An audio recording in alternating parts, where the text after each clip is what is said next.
Hello, everyone. Jack Farmer here with the Wrestling Chatter, and we've got a great interview for you today. It's with Nick Dinsmore, known as Eugene in the WWE, and he has a ton of great stories that I can't wait to share with you. So we're going to get right into it. This is the Wrestling Chatter's interview with Nick Dinsmore. Hello, everyone. Welcome to the Wrestling Chatter. My name is Jack Farmer, and I am being joined now by Eugene, Nick Dinsmore. Nick, how you doing? Thanks for joining us. Thank you for having me. I'm having a wonderful time in Sioux Falls, South Dakota. We got 4 feet of snow underground. It's below zero weather, and we're living the dream. Whew, I'm here in Southern California, and it's in the 50s, and I'm just shivering. Well, thanks for being on. I always like to start these off with a fun question. I'm someone that I can't find my way around. If I don't have GPS, I'm always stuck somewhere. What is something you're just really bad at? I don't know. I'm pretty good at everything. Something I am bad at. I did find myself, whenever I'd move to a new city, I would always get lost in a parking lot. I would be following the GPS, but it would take me in turns, and I'd end up in happened in 3 different cities where I moved to. I'm lost in a parking lot. How do you get lost in a parking lot? I have no idea. See, I'm so bad with directions. I know exactly what you're talking about because it's like trying to navigate you through the parking lot instead of getting you to the street. Ridiculous. I always say if the system goes down and GPS fails, I just live wherever I am. That's my new home. Wherever you go, there you are. Exactly. So I want to get into the wrestling portion of your life. That's what people are tuning into the Wrestling Chatter for. By the way, like, comment, share, subscribe, all that good stuff if you're listening. I did some research on you, obviously, beforehand. And in OVW, you've talked about everyone getting called up, and you've talked about the squeaky wheel getting the oil. And you've also talked about your move to say that you might head to Japan. And I want to ask you a little bit about this. And first off, when you did this, when you made the decision to say, hey, I might head off to Japan, where were you in your head personally? Did you think that, like, hey, I'm every bit as good as these guys, I should be getting called up too? Were you like, oh, geez, I hope this works? Like, what was your thought process as you were doing that? Well, first off, thank you for researching the questions that other people have asked instead of being the guy that interviews me and asks me the exact same questions that everybody else asked. So I appreciate that. Yeah. In my head, if it didn't work, I assumed I would still be wrestling at OVW, making the money I was making, which was good money for living at home. I mean, I was living on my own, but living in my hometown. Yeah. So I really didn't think I would lose my job. So I wasn't worried about that. But I just wanted to see what would happen if I did. If I did say, hey, I'm a little upset because that's nothing I ever did. I never demanded a raise. I never asked for more money. I was always the company guy, whatever you need. I was getting paid when I first got signed, very minimal.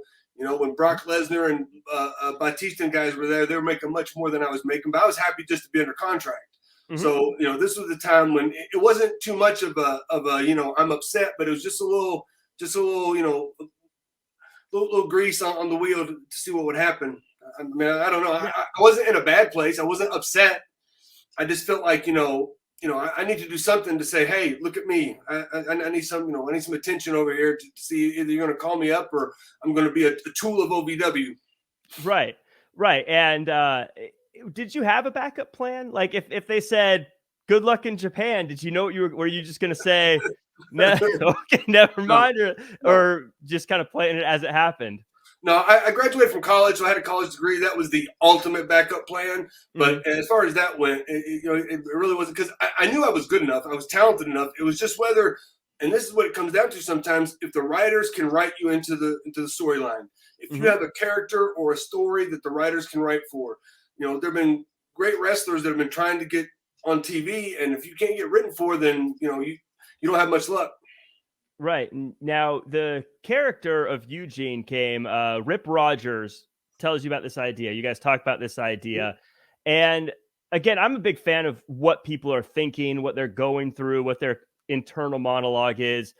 When you're first hearing about this character or this idea, were you excited about it? Were you nervous about how it might be received? Or did you have any doubts about whether or not you could play the character and do it justice? What was that like as you're hearing this character? Well, really, Rip used to have training at 8 a.m. So I was probably tired. I was probably lack of sleep, and I just filed it away in my head. I just kind of, it's not bad. I just filed away. I didn't really put any, what do they do now? Character research. I didn't, think about it too much.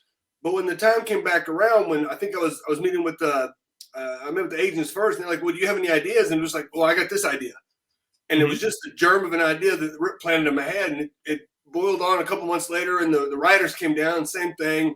Writers are like, "Oh, we would never use a character like this," and then I said the bit about, I'm gonna quit and go to Japan because I was upset, and I ended up in the meeting with Vince McMahon, and I told him the character idea there. And I think he said, okay, let's try it, because I was at the point where I was either going to have to, make something or move along.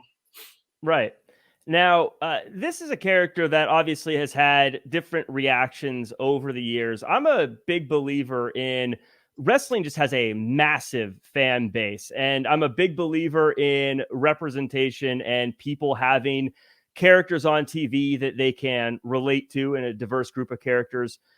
This is a character that I believe represented a group of the audience here. Absolutely. Did you feel like you were representing a group of the audience while you were playing this character? And what kind of weight went with that, knowing that you were representing a group of people? I don't think I really thought about it at the time. It was just like, I don't know that Dustin Hoffman feels like he relates to all people with autism and it represents them. It was just a character that he played. I enjoyed it that, a lot of family members of special people have said, my brother, he said he could do anything because he saw Eugene do it. Last July, I was at an autograph signing, and a boy came up. Boy's 21 years old, and he came up. I got the autograph, got the picture, but then he handed me his phone, and it was a text from his mother to me, telling me this boy had high functioning autism and he'd been picked on as a kid, but Eugene was on TV when he was about that time, so it gave him courage. And now he's married, he's got a job, and he's living a great life. And I couldn't even finish reading it. I was in tears, and I had him send it to me, right? And so I got it. And then Eric Bischoff had mentioned on one of his podcasts that he was ashamed to have been a part of the Eugene character. And I was on his next podcast with him, and I made him read that, and he was in tears. Because nobody's ever said I did something wrong or I did something bad. Everybody's been supportive. I've gotten much more positive affirmation for representing a part of the population that rarely gets represented than forever, for anybody saying, you did something wrong. Was there ever any ideas or things that you felt like you needed to push back on because of what they wanted to do with the character? Or was everyone kind of have a similar vision of what the Eugene character would be and be presented as on TV, if that makes sense? Was there anything you had to say, nah, I don't think we should be doing that? Or did it all pretty much go smoothly? It was a different time, but no, I didn't push back on anything, because Eugene, although he was a simple-minded guy, he always came out on top. So, even when Vince McMahon put my head in the toilet, poured green paint on my head, and then beat me up, I pinned Vince McMahon. So Eugene always won in the end. So I was the one that outsmarted, all the WWE superstars. So there wasn't really anything that I had to say, that doesn't represent my character or anything like it. Doesn't work for me, brother. Right. No, yeah, and that's where I've always sat with the character, is that I always felt like it was done in a positive way. But you talk about Vince McMahon, and I've heard some stories of how that pitch went with Stone Cold in the room and Stephanie McMahon and Vince McMahon. But everyone talks about, trying to pitch characters and things like this. And you were talking about how this was sort of you trying to find a way to be written. Before you go into that office, what are you doing? Are you pacing in the halls, rehearsing what you're about to say? Are you nervous? Are you, what are you thinking as you're about to walk into a room with Vince McMahon? Honestly, I don't even remember. I remember being in the room. Vince was there, Stephanie was there, Austin walks in after a bit. I don't remember much of the day or anything else about it. It was just, there were a handful of us that met with Vince that day, and we all, came away with a character that got put on TV. Simon Dean was one of them. Horseshoe Luther Reigns was another guy that met with Vince that day. But it was just like, what's your idea? And when I pitched it, they didn't have a lot of kids characters at the time. This was post NWO, post Steve Austin, but everybody still wanted to be a cool, strong heel. I want to look cool and be a bad guy. I wanted to be complete opposite. I wanted to be a sympathetic babyface because I could sell, and I wanted to do comedy because nobody else was doing comedy except for maybe Hurricane. but they had to split brands. So one show didn't have a kid's character. So is it like I don't want to say a casting call, but was he just like meeting with a bunch of wrestlers that day, and that happened to be the day you were doing it? There was a handful of us that had gotten to that point where, these guys are ready. We need to get them onto TV in some way or fashion. Mm-hmm. Does Vince have that presence everyone talks about? Did you feel it when you were in the room with him? I was nervous, and I was always nervous around him and always nervous around The Undertaker. So to me, he had that presence, but that's my perception. Mm-hmm. Other people might not think so, but I think so. He was, but he was nice. He was endearing. He laughed at my jokes, or at least acted like they were funny, and he liked the idea. So you pitch this idea, it gets approved, and you start getting on TV, but eventually you have that first match. And this is another one of those moments where I think there's been a lot of buildup to this. Your career is sort of built up to this moment. You go out there and you hear the crowd. How does it feel getting the reaction you got? And just as you're in the match, what must that have been like, building up this career to this point and getting your opportunity and knowing maybe if this doesn't work, this might be it? I don't remember thinking that, because I was in there with Rob Conway, who I'd wrestled almost 1 million times. So I knew I was going to have a good match. And if I forgot anything, he would be able to take me right through it. And actually he did. We were supposed to do something else to start the heat. And he gave me an elbow off the ropes, and the people sounded like someone just dropped a baby. It was like, oh my God. And he was, there's our heat. And he just got on me there. So it was easy to be in the ring. And I've been wrestling at OVW as a top guy for so long. I knew what to do in the ring. And I've always said that if you're in there having a good time, and if you know who the character is, then the fans are going to reciprocate. And it just kind of worked out. Yeah. So the crowd was there behind you. You have the match, you get the win, you go to the back.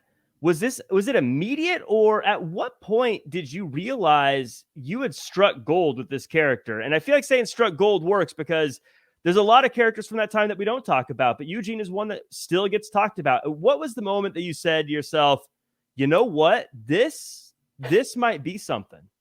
Well, that night, there were a lot of little steps. Like that night, somebody had a poster. I paid to see Eugene. And then I would see all these different posters. Somebody had like a short bust, but then they had a pair of blue jeans on the bottom of it. So it was like bust jeans or something. I don't know. Mm-hmm. But, you start to see a lot of them. But then when the guys in the back are starting to say things that Eugene said, it gets around and they're liking it. And everybody's crowding around the monitor to see what Eugene's going to do this week. But it was all because of Brian Gerwick, the writer. He could write for Eugene. So he wrote everything, and it came out perfect. I was the one that was out there doing it, but I've done the same stuff over and over again. It was just I had to remember, Eugene did things a little bit differently. But then being put with William Regal, he took me by the hand sometimes. He would run around like an airplane. He's the one that told me to do that in the middle of the ring. So I just started running around. So everybody was very supportive. So, Brian, you mentioned he was one of the writers. Was it a situation where he's like assigned to your character, or he liked it, so he latched onto it, or did you reach out to him? How does that pairing happen with the writer? I don't know exactly, but I think he could write for Eugene. I think he might have grabbed it and said, hey, I can write for this character. Because he also wrote the movie that Big Show was in was Eugene's movie, Knucklehead. Yeah. It made a lot more sense for Eugene. I was supposed to wrestle a bear and all this stuff. I've never seen that movie, but I know from the parts that I've seen that was supposed to be Eugene, because Brian could write for Eugene, and he did well. And each time it kept topping. All of a sudden I'm out there with Triple H, and all of a sudden I'm in the ring with The Rock, and I'm in the ring with Hogan. Just, as a wrestling fan wanting to grow up to be a wrestler, it was everything that, I'd ever wanted to be. As a storyline, it was great. You mentioned Triple H and all these guys. Were you shocked at just how quickly you were finding you went from I'm in OVW trying to get called up to now I'm working with Triple H and The Rock and all these guys? Was that shocking to you, or did you feel like, yeah, I'm good, of course? Well, I knew I had the ability. I'm trying to be humble. I'm not a guy that toots his own horn, but I knew I had the ability. It was just if I could get written in. But when Eugene started to get over, I knew that the top guys were going to want to work with him, because then everybody was like, hey, we could do this, and I want to do it this. And everybody wants to work with Eugene because it's over. Mm-hmm. And at that time, there wasn't a lot of new guys that were making that kind of, waves. When we did in Jericho's highlight reel, when we did the highlight reel, Jericho came the next week and told me that was the highest rated segment from the previous 2 years. So when you get something like that, you're like, you know it's working. Was there a part of you that felt a little bit like, you know, I had to do all this stuff to get called up. Now everyone wants to work with me. Was there a little part of you that was a little bit like, now I'm the most popular girl at the dance, I'm going to pick my dance partners? Was there a little cockiness to you? I don't think so, because A, that's not me, but B, whenever you get on that main roster, especially if you're in the top, it's like a train, and it's going 90 miles an hour, and you're just in the next city, and you're just going, and you don't really get to sit back and say, you know, I don't want to do this. I don't want to be a prima donna. You know, I was still of the mind that my mouth is shut, my ears are open, and eyes are open. I'm just ready to work with anybody. Well, fortunately, you got to work with some pretty big names. I mean, Triple H, Kurt Angle, Hogan, The Rock. These are names that, I mean, they're not just good for the time, but I think if you're making Mount Rushmores, these are guys who are on there. First off, was there nerves working with any of them? And what stood out about any of them to you as opposed to other wrestlers, if that makes sense? Well, I mean, at the time, The Rock wasn't wrestling, but he wasn't supposed to be at Raw. It was unadvertised. We were in San Diego. He came down from LA. He didn't have to do it. He didn't know me. I think I'd shaken his hand once before, but he didn't know me. He did it for the business, you know, and he reached down and pulled somebody from the bottom up. And after that segment, that 15, 17 minutes, whatever it was, that's when people recognized me. I'd be in the airport. Oh, you're the guy with The Rock, you know, and that's when Eugene became a made man, if we could have that kind of term in pro wrestling. Yeah. You know, and I don't know. It was just, again, it was a whirlwind, because it was like because then you're on to the next town, and you're going and you're going. So it's like, I look back now, it's like, you know, these are great achievements, but at the time, it's just a surreal blur. What was, you're starting to get noticed. People know who you are. You're getting recognized in airports. It's one thing for someone like Triple H to get recognized, but someone like yourself, who you have a very specific character, you know, in the ring. What was it like when you saw people in the airport? Did you feel the need to give them the show, or were you like, look, man, I'm off the clock? Like, what was it like in that, as you're starting to get recognized outside? It was maybe a turned down version, but still, I would do something. And most of the time, I'd be with Regal. So all of a sudden, it would turn into a comedy act between he and I. And we travel with Tajiri. So then it's just like a three-way Barnum and Bailey circus going on, and people are laughing. I remember one time there was a media representative walking us into a media whatever meeting or whatever, I can't remember what it's called. And Regal was like, you know, oh, what have I told you about, you know, approaching a door with a young lady, meaning to open the door? I uprooted a plant and I handed it to her, and I opened the door, and she was like in dirt slowing down. And Regal was I would try to make him laugh. That's what I would try to do. I'd try to crack him. I'd try to be Eugene as much as I could. I would drive, and I would pull in a parking lot, and all the fans would be behind the fence, and Regal would get out doing the heart attack, and I'd be going, I just got my permit. And I'd run back in the building. So you mentioned Regal, and you guys obviously became tag team champions. You worked with Regal. As far as becoming a champion in WWE, was this a kind of a childhood dream moment for you, getting to be the champion, or it had to be surreal, right? Yeah, I enjoyed it because it was in Indianapolis and my mom was there. And that I watched Regal, you know, once I really started getting into wrestling, I would watch Regal because he's one of the best wrestlers I've ever seen. And then to be able to ride with him and pick his brain and stuff like that was super cool. But then, you know, to be on tour, be in the matches, and it was usually La Resistance. So Rob Conway was also in the match. And both of us were like, you know, we've got this wealth of knowledge and this experience in the match, and we let him just lead us right through it. Yeah. What was something, did you learn any little golden nuggets from Regal that you'd like to share that maybe stood out to you?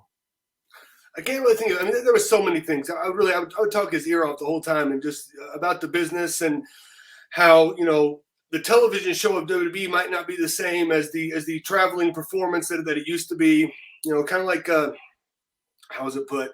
WWE used to be a traveling entertainment that had TV to advertise itself, and now it's a TV show that just happens to tour on the side, and it's become a different product. You know, it's really but people try to intermingle the two, and they're similar, but they're very different.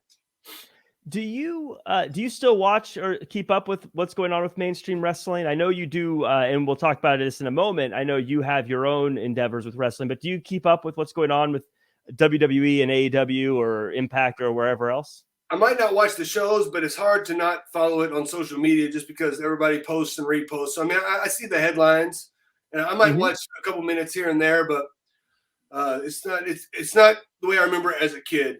Just a different product. So you talk about what you see on social media, and I went to your Twitter account, and I was going to try to find a tweet you may have sent and question you about it. Something, most of us, we tweet stuff and we regret it later. I wanted to hold it against you, but what I noticed is your social media seems to be nothing but promoting other people and showing off their videos and things that they've done. And you didn't go back far enough. I got caught up watching the videos. That's what happened. So, but I wanted to talk to you about you seem very, very good about promoting other people and promoting other people's stuff. I even saw just earlier this week, you were on a show and you were showing off the coffee that you were drinking and everything else. Why? Like, I mean, obviously it's a good thing, but like, what made you so supportive of other people? Well, it's not necessarily supportive. It's promotion. Because I feel like there's no reason to go on social media and knock anybody for anything. That's just hate that just spins around. I want to go on and put over myself or put over somebody else and say, look at this person, rise this person up, pick that person up. Because I don't know, that's just the way I think. I don't want to, unless it's really something bad that I feel like I need to chime in and tell everybody, which isn't often. I just, I either won't say anything or I'll say, this is the best thing about this person. Well, we had mentioned that you're still involved in wrestling a bit, at least as you owned Midwest All Pro Wrestling. You sold it recently. Talk to me a little bit about having your own company and training wrestlers and what that aspect of the business has been like for you. So I've been training wrestlers since probably, 99 or 2000. I started training guys in OVW, and it's just something that people say I do well. So it was something that I enjoyed doing. And I always wanted to run my own wrestling company. And it was really a blast. Living in South Dakota, there's a small population here. So if I would have to do it over again, I would do it in a bigger city where there's more population. But I learned so much that, never say never. I might do it again, but it's just at the time, I started it because I really didn't want a lot of stress, and it just started to get a little bit stressful. But it was also the pandemic, so it was a time that it was just stressful on everybody. So I just want to take a step back. I lost 10 pounds. My blood pressure went down by 10 points. So I feel like I went in the right direction there. A lot of people will talk about certain wrestlers and how they immediately got it and they just understood it and it worked out great for them. Was there anyone that you've trained, whether it be recently or going all the way back to when you first started training, that did not have it right away, but somehow was able to overcome that and do well? There's been a few guys that have been less than athletes, but learned how to be performers. I mean, I don't want to name them because okay. If you're rotten, you're rotten. But if you're having a good time, it depends on what your goal is. If your goal is to be WWE champion and you don't have it, you might not have it. But if your goal is to try pro wrestling, you just want to have a match, you want to be involved, then anybody should be able to do that. And I'm one that I want to accentuate your strengths. We're going to hide your weaknesses. So whatever it is that you do best, we're going to do that, and we're going to oversell it. So interesting. So yeah, just hide the weaknesses, show the strengths, and I mean that sounds like just a winning formula for most things. When you wrestle Sting, you don't powerbomb him in the corner. He's a 55-year-old man that don't need to be. All the people want to see is a scorpion deathlock. Why are you powerbombing a 55-year-old man in the corner? Not naming any names here, but right. You know what I mean? Hey, that's not his strength. They also want to see the death drop too, to be fair. Yeah. All you got to do is tease that. That's all they want to see. Right. So you talk a bit about the sort of the formula and the structures and stuff as well as important. Maybe if someone's not as athletic, think about the formula is what you focus on. Well, I mean, that makes sense. It's a story of good versus evil. And sometimes it's not always the same story, but guys want to make it out to be the same story. Every story should be different. And it doesn't always have to be the same. What you want to do is everybody goes, I know that wrestling's phony, but this one time I saw these two guys and they really got mad at each other. That's Right. where you get them. That's what you want. And if you can get them to suspend that disbelief, then your match is made. Well, as we go on and we talk about getting people to latch on and audiences, you've started doing a bit of comedy over the past year. And I would love for you to talk about that and those kinds of shows, but also just the difference between the crowds you get there and the crowds you get at wrestling shows and how you've adjusted to those differences. Well, I don't know. I don't necessarily say I'm a stand-up comedian. I'm more of a sit-down comedian, working my way up to stand-up. But what I do is I do storytelling. And I do some of the stories that I've told about getting in wrestling and traveling with the WWE and traveling around the world. And, I try not to stooge anybody off, but some of the, some of the dirty stories that I have. And a lot of the time it's going to be wrestling fans. If I've got to go out there and tell my stories to, non-wrestling fans, I don't think that it would work too much. It might, but I try to be a little humorous in there and tell some jokes. But most of the time I end up forgetting the jokes and just telling the stories. But I enjoy it, and I want to build on it. So I've done a handful of comedy bits. I've got another one coming up in April. I'm just trying to slow down my bit and make my stories a bit more of a hook on each one, just perfecting the craft, just like I did in wrestling. And so now as we kind of wind down, I want to be respectful of your time here. What are some places and things that people can find you, and maybe whether you're doing your shows or doing any type of training, what can the world do to find you today? My Twitter is at the letter U, Gene, Dinsmore, Dinsmore. I have an Instagram too, Nick Dinsmore, but I don't use the Instagram too often. My favorite is the YouTube channel, which I don't know if I've made anything public in the past month or so, but I like doing the YouTube and having some of my old matches, and sometimes I'll go on there and tell stories or whatnot. But I've got a lot of stuff on my YouTube set to unlisted that I'm just unsure if I want to make it public or not, or when I want to make it public. But the YouTube channel is the Nick Dinsmore YouTube channel. Well, it sounds like anyone who's listening should follow you on YouTube, because it sounds like you might have some good stuff potentially popping up over there anytime soon. But also, like I said, on Twitter, you're a great follow because you got all these videos and things that are fun to check out. So I definitely recommend that. Nick, thank you so much for taking the time, and thank you so much for chatting wrestling with me. And everyone who's listening, please go follow him. Good stuff there. All right, Jack Farmer. I think that's a fake name. That's a good name. Thank you, buddy. Well, it says real in my handle, so it's got to be real. The real fake Jack Farmer. Well, thanks again, and we'll see you down the line. Thank you. That was a fun one. Thanks again to Nick for taking the time to chat about his career and what he's done in pro wrestling and where he's going. Make sure to check him out on social media. Fun stuff there. Always great to chat with him.